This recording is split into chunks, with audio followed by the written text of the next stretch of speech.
Greetings, my fellow freedom-loving sovereign thinkers. Thank you for tuning to LL3 Podcast. My name is Craig, transmitting from the beautiful realms of planet Earth. Today's date is Sunday, May 3rd, 2026. This is episode 1963.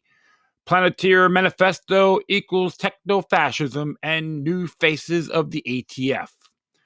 Before I proceed, you can find me on multiple social media sites and podcast channels. Just type in Looky Luck number 3, Looky Luck Roman number 3, 3 eyes, or the Looky Luck Roman 3 podcast. In addition, if you have any questions, comments, recommendations, all that good stuff, whatever you do, please use decorum. Hit me via email to ll3.podcast@proton.me. If you're not doing it, go to PayPal.me or cash.app/Looky Luck number 3. Oh, yes. So, hopefully everyone's having a good May 3rd. Some places a little bit chilly out. Others is nice and warm. People working out over gas prices and economic booms. Spirit Airlines shut down. They want to blame each other. All that good stuff. It's just a sad thing because that airline itself was part of South Florida history. And they want to try to get budgets and all that. And, of course, you had customers believe they're in McDonald's. The world should revolve around them. They're having, bailout issues. You got people running for Congress want to blame the Trump administration. It's like, come on, folks. Grow up. I know people who work for that airlines, and they had opportunities to get merged with Frontier or JetBlue, and the judge during that time, under the, quote, Biden administration, said no. Shot it down. So they were in the struggle, of course, the bailouts and all that. So the open free market of capitalism didn't work. It was mercantilism 101, which Thomas J. DiLorenzo pointed out, how capitalism saved America, and talked about the history of that. I encourage folks to read his work on Thomas J. DiLorenzo, on that book itself. He's the president of the Mises Institute also. So it's always good to know these things and the bigger picture. Media manipulation, all that, very bad habit. Don't fall for the hype. Make your own judgments. Observe responsibly. Speaking of gas prices, I was reading this one article that came from what's up with that? What's up with that? And the title's pretty cool, how the free market canceled BP's renewable energy push. Yeah, I might just leave that. I might add that to my footnotes so you can read it for yourself. It'll actually take you to a website called discoveryalert.com. It gives you whole information on that. And right now, according to this website, discoveryalert.com, looks like gold went down to $4,614.22 an ounce. Silver went up $75.31 an ounce. Of course, platinum went up $1987.30. Palladium $1,527. Copper went down. Aluminum went up. If I'm correct, the oil went down as well. I think we went down to $109 a barrel. I could be mistaken. I'm looking at the ticker right now. But it's interesting because the article takes you right to the link on that. Will take you to the BP's pivot back to oil and gas strategy, results, and risk. Well, crude oil. Yep, here it is. $109.21 per barrel. So it went down $1.64. So yeah, it's supposed to be in the $4 range. Hopefully it just goes a little bit down more because some places it's like going insane. It's more than just one person if you think about it. There's some claims that because he's making deals with Canada and of course Venezuela, get all the oil reserves and make so if the whole Strait of Hormuz continues and everything goes down, hey, they can go to them. Maybe Russia as well, but still, it's very interesting strategic stuff. So try to counter the globalist market, you can say. But it's nothing really new under the sun, right? So it's just a claim. So I'll just say observe responsibly once again. But I'll definitely add that to the footnotes so I can check it out for yourselves. Well, enough of me ranting on this matter. I'm going to be hitting a article that came from Activist Post. Came out today. And this one's called The Palantir Manifesto Shows the Clear Convergence of Technofascism with Technocracy. It was an editor. Who wrote this? Let me find out. Sorry about that. Good grief. Always got to know these things before I jump to conclusions. Sorry about that. Yeah, Don Villa Jr. from Three Thought Project wrote this. So, as it reads here, a 22-point manifesto recently published by tech giant Palantir reads a villainous plot for dystopian domination. At this point, it has become abundantly clear for those paying even the slightest bit of attention that tech giant Palantir is becoming one of the most pervasive entities influencing the growing of plutocratic dystopia. While other giants of the big tech industry, such as Amazon, Meta, Google, and even Oracle, have indeed spread their tentacles far and wide throughout the echelons, hope I pronounced that correctly, of government. Palantir, not to be outdone, remains at the forefront of this technocratic takeover. We have previously reported on the ways in which companies' founders, such as Peter Thiel and Alex Karp, have effectively dedicated their lives to promoting technocracy, having their autocratic ideologies molded by the far-right philosophies of techno-fascists, the likes of Curtis Yarvin. What do you call it? Far-right. Good grief. Far-right is like less government, right? But we'll continue on. And how the acolytes of this ideology have effectively embedded themselves within the Trump administration, as well as how MAGA in its entirety has become, like always was, infused with this ideology. Previous reports have revealed the numerous ways in which the big tech AI firm has become embedded in the highest reaches of the federal government, from being tapped by the White House to build a government-wide surveillance database to embedding Palantir AI, across the entirety of the U.S. military with Silicon Valley firms, including Palantir Meta and OpenAI, now even have their own extension in the U.S. Army in the form of Detachment 201. Palantir's infection of the U.S. government has also spread into the police state, building the technological infrastructure for the modern-day Gestapo as immigration and customs enforcement operations heavily rely on assistance provided by Palantir. The firm's reach has also extended to the education department, using data analytics, to monitor academic institutions at a time when the administration's attack on academia in line with Project 2025 and the authoritarian playbook of the Heritage Foundation. Another institution whose neo-fascist ideology is influencing government policy, seeks to dismantle and reshape American education within the framework of a technocratic vision. So, other words, folks, the dumb-downing continues. That's what they want.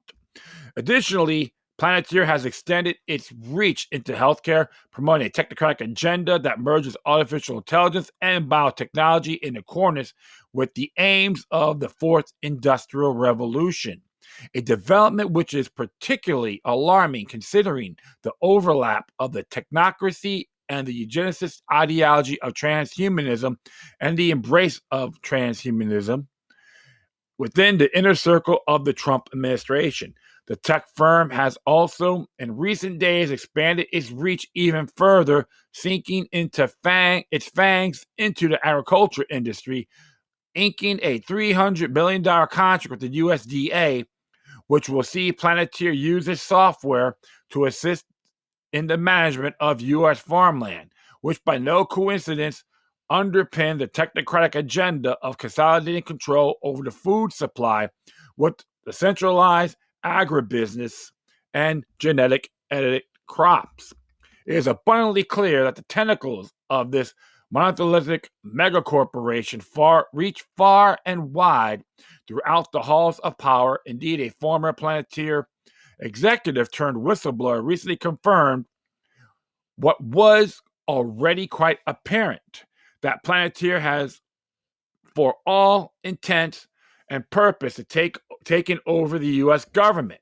Can we say treason? Absolutely.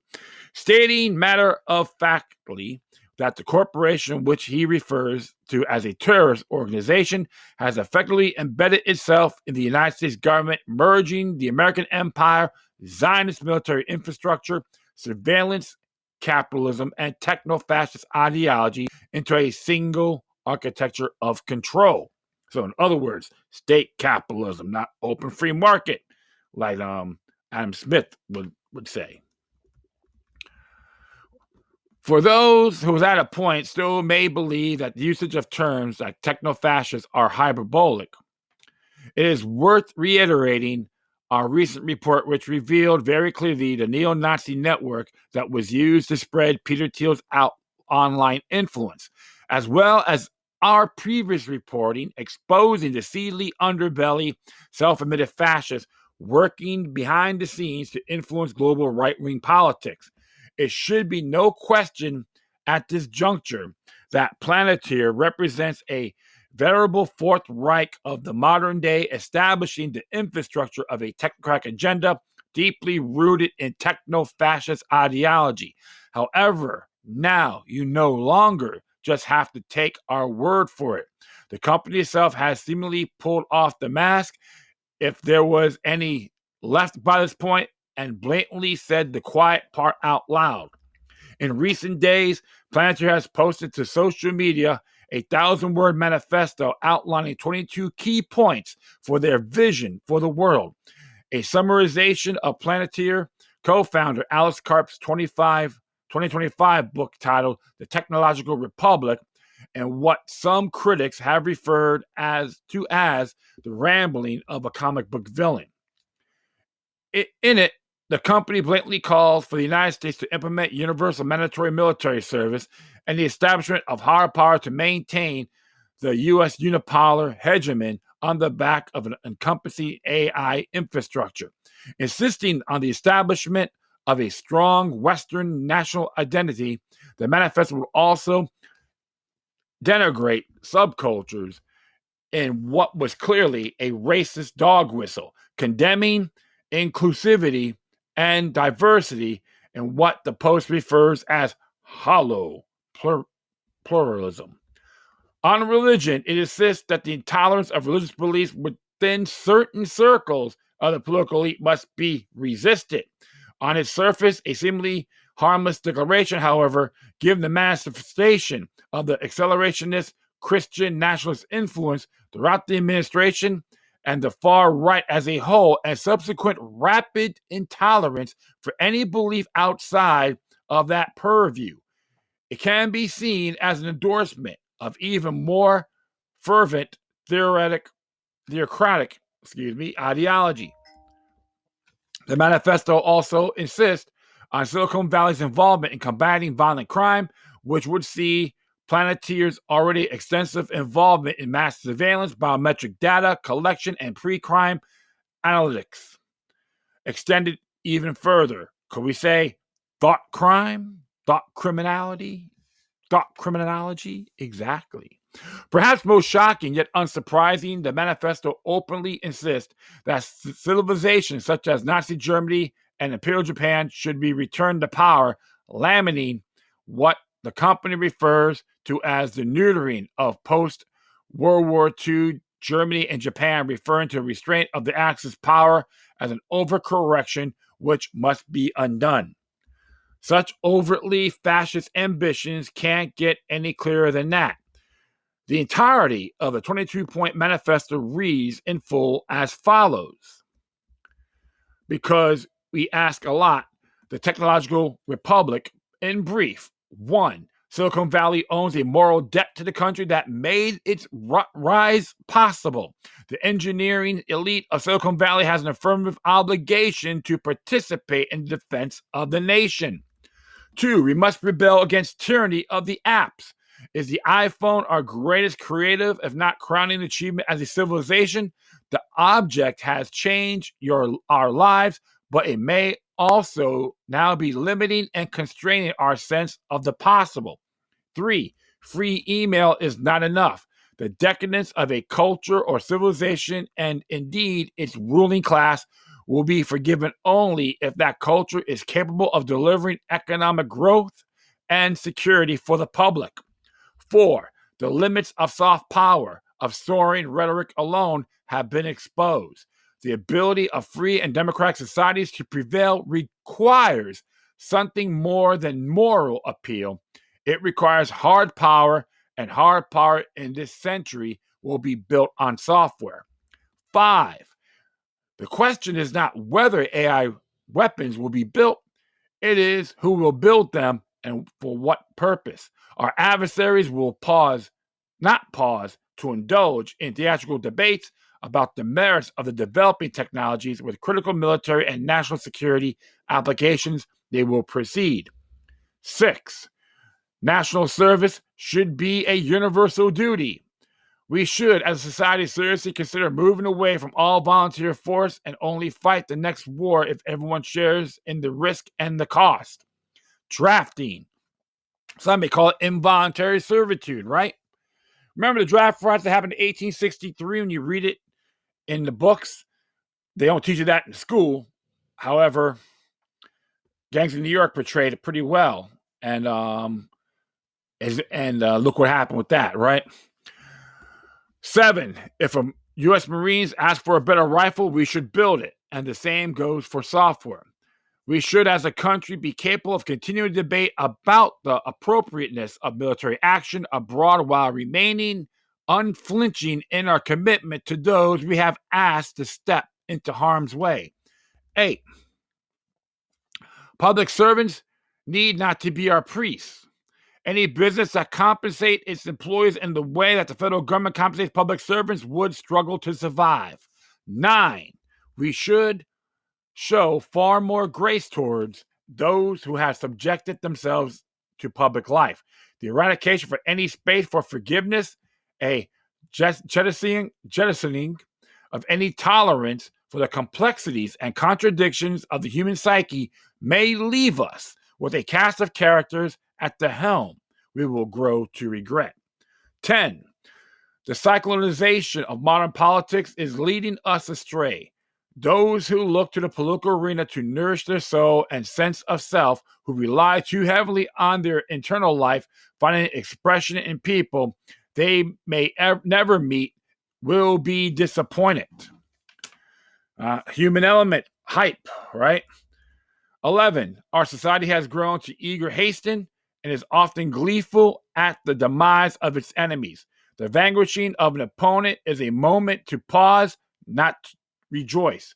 12, the atomic age is ending. One age of deterrence, the atomic age is ending, and a new era of deterrence built on AI is set to begin. 13, no other country in history of the world has advanced progressive values more than this one.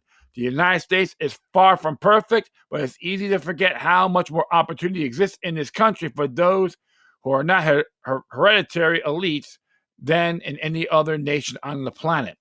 14, American power has made possible an extraordinary long peace. Too many have forgotten or perhaps take for granted that nearly a century of some version of peace has prevailed in the world without a great power military conflict. At least 3 generations, billions of people and their children, now the grandchildren, have never known a world war. Hold on here.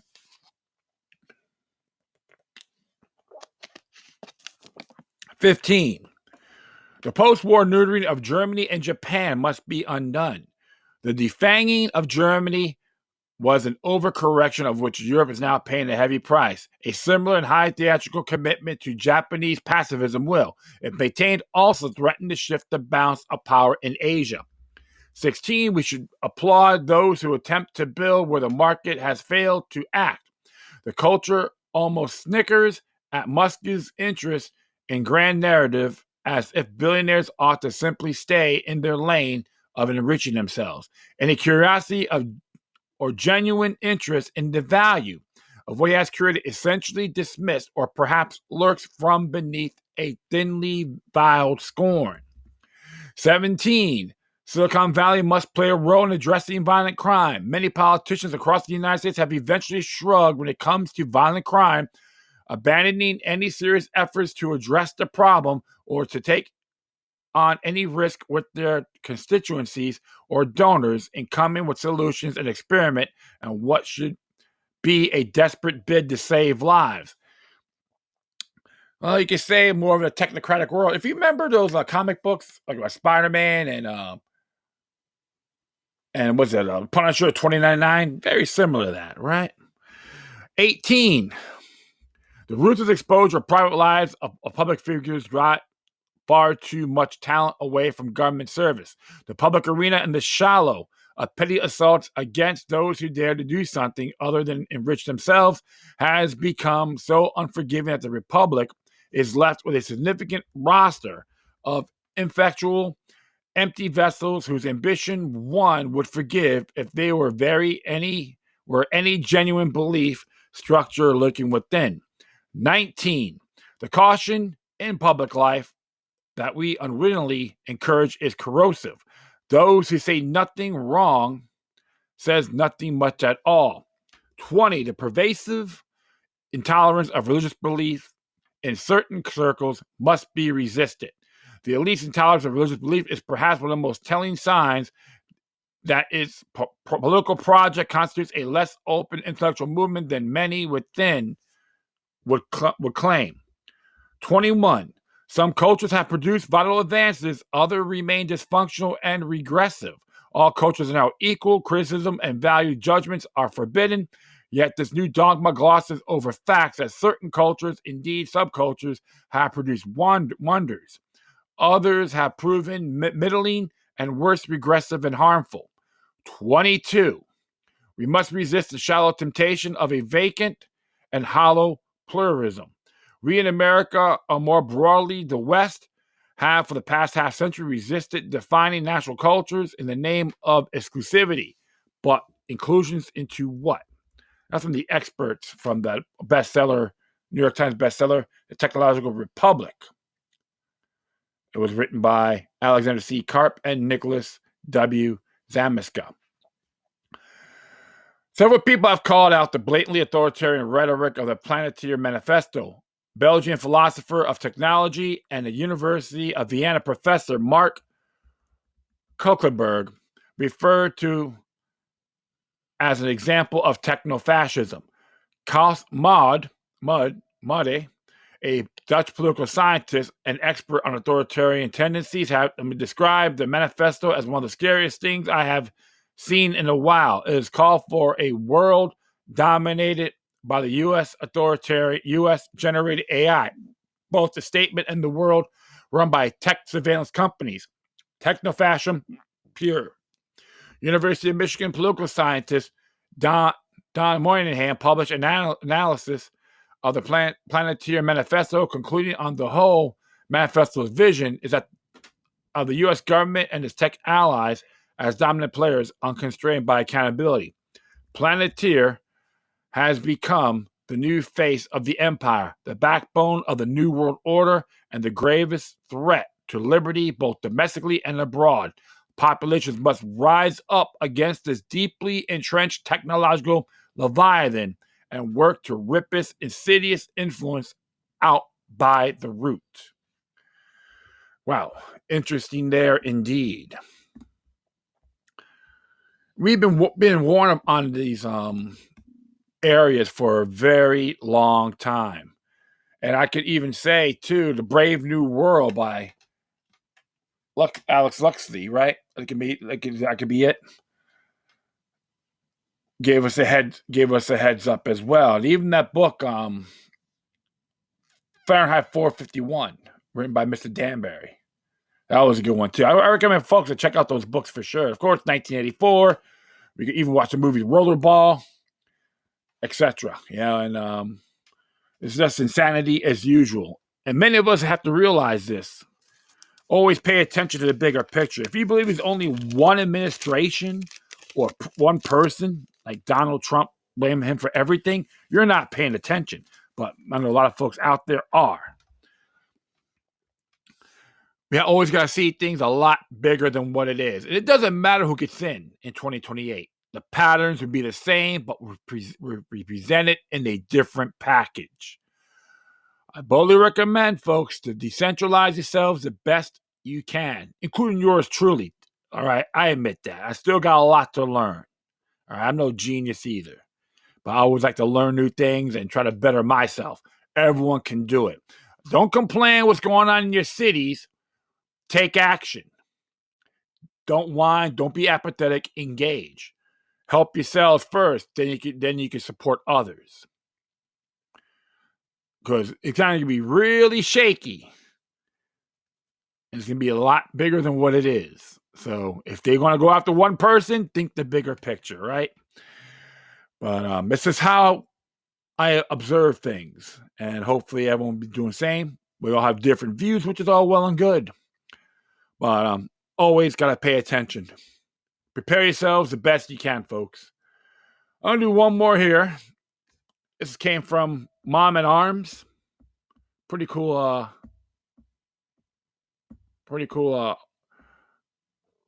site. I like the content. And this one here, the new face of ATF isn't the whole story. And this is what she wrote. When Robert Sakata was sworn in as the director of the ATF, the headlines were predictable. Rollbacks, reversals, a shift away from the Biden-era gun control policy. And yes, that shift is real. The Department of Justice and ATF have already begun walking back several aggressive regulatory interpretations that expanded definitions around firearm sales, components, and dealer classifications. The public messaging is simple. Focus enforcement on criminals, not law-abiding citizens. This is what people see. It is what gets shared, debated, and celebrated, but it is not what is actually driving this moment. Who is Robert Sakata? Before stepping in the director role, Robert Sakata built his career on the enforcement and prosecutorial side of federal firearms laws. His background is rooted in working cases tied to illegal trafficking, prohibited possessors, and organized criminal activity rather than regulatory expansion aimed at lawful ownership. That distinction matters because it shows up on how he talks about the agency's role.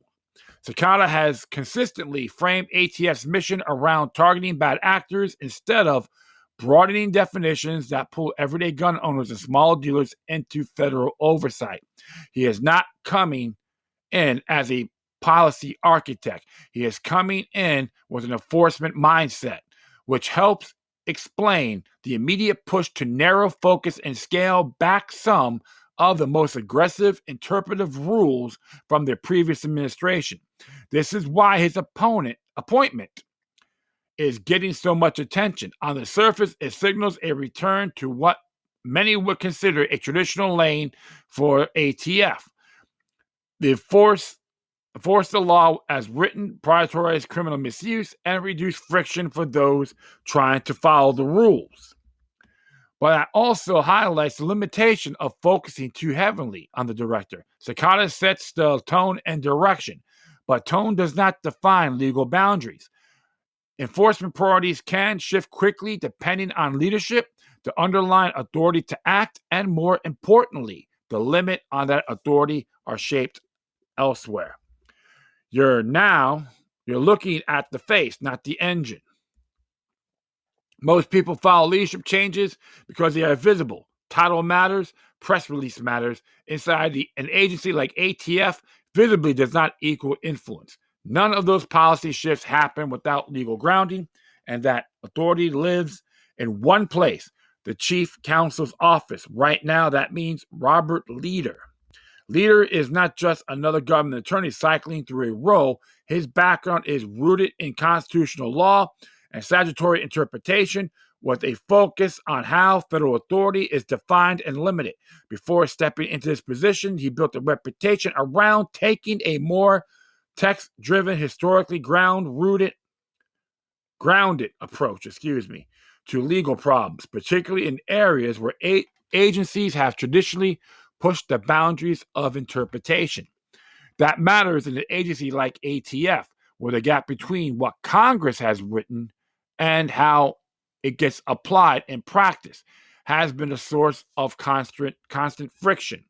If you want to understand whether this is just another round of political cleanup or something that actually sticks, you should stop watching the director and start watching a lawyer who determines what the agency is legally allowed to do.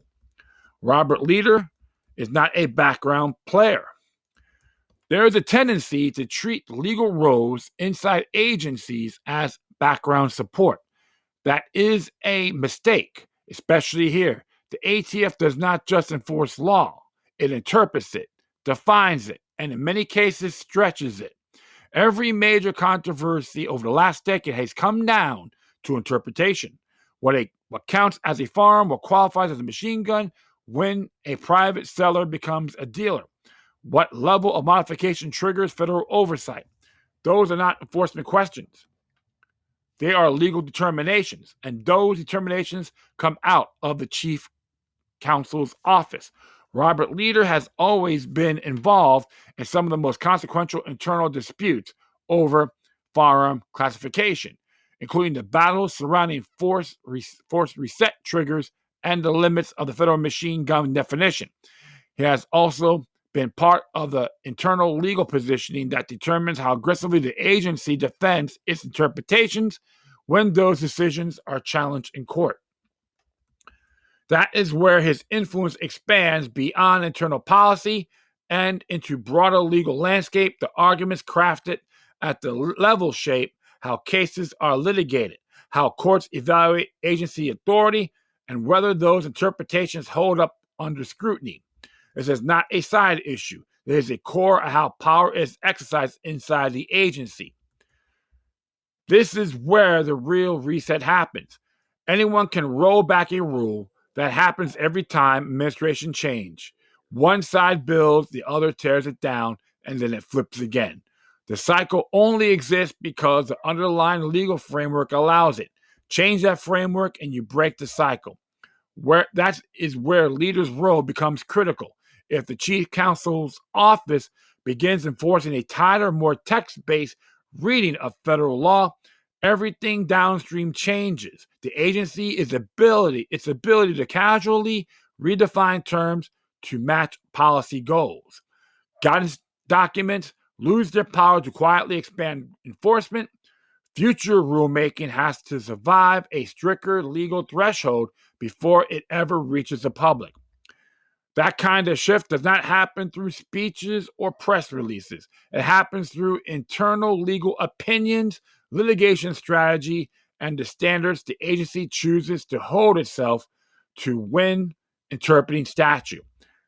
That is where Leader operates. Why this should have your attention.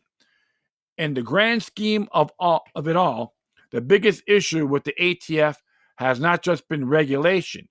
It has been instability and the absence of clarity. Definition shifts, guidance changes, and people trying to comply find themselves out of compliance without ever changing their behavior.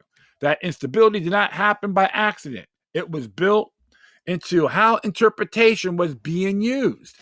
For years, the ATF has operated in the space between what Congress clearly wrote and what modern policy goals demanded. Instead of waiting for Congress to update statute, the agency filled that gap by stretching definitions through interpretation, like terms like firearm, frame or receiver, machine gun, and engage in the business were not always redefined through new law. They were expanded through guidance documents, rulemaking language, opinion letters, and enforcement decisions that push those terms further than their original commonly understood meaning. That created a moving target. A product or behavior could be considered compliant 1 year, then reclassified the next without Congress ever changing the law.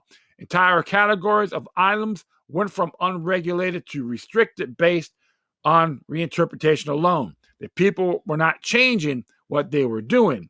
The definition of what they were doing was changing around them. And because those interpretations were often written broadly, they left room for further expansion. That is where instability comes from, not just from changing leadership, but from a system that allowed definitions to be flexible in the first place. The confusion led to voluntary noncompliance. When interpretation becomes a policy tool instead of a legal boundary, it stopped acting as a limit on government's power, starts acting as a lever for it. This is how you end up with cycles of expansion and rollback, where each administration inherits not just the rules, but the ability to reshape them without Congress ever stepping in. If Robert Leader is part of a shift locking interpretation back to the actual text of the law, that instability starts to disappear. Courts have less ambiguity to defer to. Agencies have less room to expand authority, and future administrations have fewer levers to pull without Congress. This is how you change the environment without needing constant political wins. This lines up a bigger legal trend. This also aligns with broader direction coming out of the Supreme Court, particularly the National New York State Rifle and Pistol Association versus Brennan. The court made it clear that modern regulatory approaches cannot be untethered from historical and textual grounding. That standard does not apply in the courtroom, puts it pressure on agencies to operate within clear limits. If the ATF's internal legal posture begins to reflect that same standard, it reinforces a boundary that has been inconsistent for years. Not a political boundary, but a legal one. Full picture, a new ATF. Robert Cicada is the face of the current shift. He's the one making announcements, setting priorities, and taking the public credit or criticism. But Robert Leader is in position to determine whether any of this actually lasts, and I am here for it. Leadership can change direction overnight. Legal interpretation determines whether that direction holds once the attention fades. If those internal boundaries tighten the way they appear to be, this is not just a rollback, it's a structural correction. This is why Robert Leader deserves far more attention than he's getting right now. Can't argue with her on that.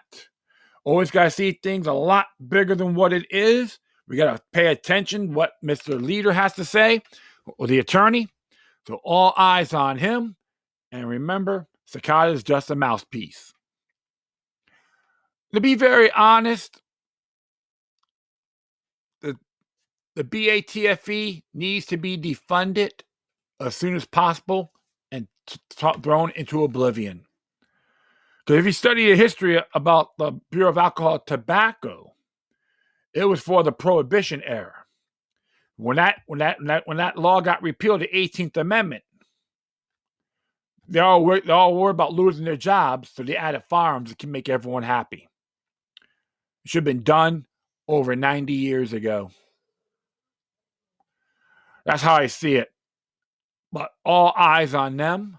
Never trust the government, period. Regardless who's in there, folks.